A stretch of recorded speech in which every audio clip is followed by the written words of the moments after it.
Too kind. I smiled as if this were true. The things Archie hated most in the world were illness, weakness, sadness. He had no patience for recuperation.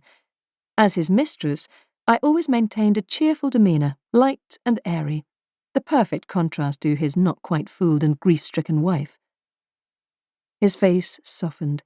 A smile twitched the corner of his mouth. As the French like to say, happy people have no history. Archie never inquired after my past. He only wanted me now, beaming and willing. He ran a hand over his hair, smoothing what was already perfectly neat. I noticed a bit of grey at the temples. It made him look distinguished. There may have been a mercenary element to my relationship with Archie, but that didn't mean I couldn't enjoy him. He was tall, handsome, and in love with me. He stood up and crossed the room to kneel before my chair. "Archie," I said, pretending to scold, "what if someone comes in?" "No one will come in." He put his arms round my waist and laid his head in my lap. I wore a pleated skirt, a button-up blouse, a loose cardigan, and stockings. Fake pearls and a smart new hat. I stroked Archie's head, but gently pushed it away as he pressed his face against me. "Not here," I said, but without urgency. Cheerful, cheerful, cheerful. A girl who'd never been sick or sad a day in her life. Archie kissed me. He tasted like pipe smoke. I closed my hands on the lapel of his jacket and didn't object when he cupped his hand around my breast. Tonight he would be going home to his wife. If the course I'd planned so carefully were to continue, it was best to send him to her, thinking of me. A sponge soaked in quinine sulfate, procured by my married younger sister, stood guard inside me, protecting against pregnancy. Never once had I encountered Archie without preparing myself in this way, but for the moment my precautions proved unnecessary. He pulled my skirt modestly back into place, smoothing over the pleats, then stood and walked back round his desk. Almost the moment he returned to his chair, in walked Agatha. She rapped lightly on the door and at the same time pushed it open. Her sensible heels made the barest sound on the carpet. At 36, she was much taller than me and nearly 10 years older.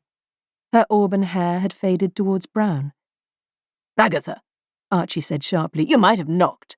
"Oh, Archie, this isn't a dressing room." Then she turned to me and said, "Miss O'Day, I wasn't expecting to see you here." Archie's strategy had always been to hide me in plain sight. I was regularly invited to parties and even weekends at their home. 6 months ago, he would at least have made an excuse for my presence in his office. "Stan's loaned Nan to do some shorthand," he might have said. Stan was my employer at the Imperial British Rubber Company. He was a friend of Archie's, but never loaned anybody anything. This time Archie didn't offer up a single word to explain me, perched where I didn't belong. Agatha's brows arched as she realised her husband couldn't be bothered with the usual subterfuge. She gathered her composure by addressing me. "Look at us," she said, pointing to her outfit and then mine. "We're twins." It was an effort not to touch my face. I was blushing furiously. What if she had come in 2 minutes earlier? Would she have pretended ignorance, despite all evidence, just as doggedly as she did now? "Yes," I said. "Yes, it's true, we are." That season, nearly every woman in London was a twin, the same clothes, the same shoulder-length hair. But Agatha's suit was authentic Chanel, and her pearls were not fake. She didn't register these discrepancies with any disdain, if at all. She wasn't that sort of person, a virtue that backfired when it came to me. Never once did Agatha object to the daughter of a clerk, a mere secretary, entering her social circles. "She's friends with Stan's daughter," Archie had told her. "Excellent golfer." And that was all the explanation she ever required. In photographs from this time, Agatha looks much darker, less pretty than she really was. Her eyes were sparkling and blue. She had a girlish sprinkling of freckles across her nose and a face that moved quickly from one expression to the next. Finally, Archie stood to greet her, taking her hand as though she were a business associate, and I decided, the way someone who's doing something cruel can decide, it's all to the good.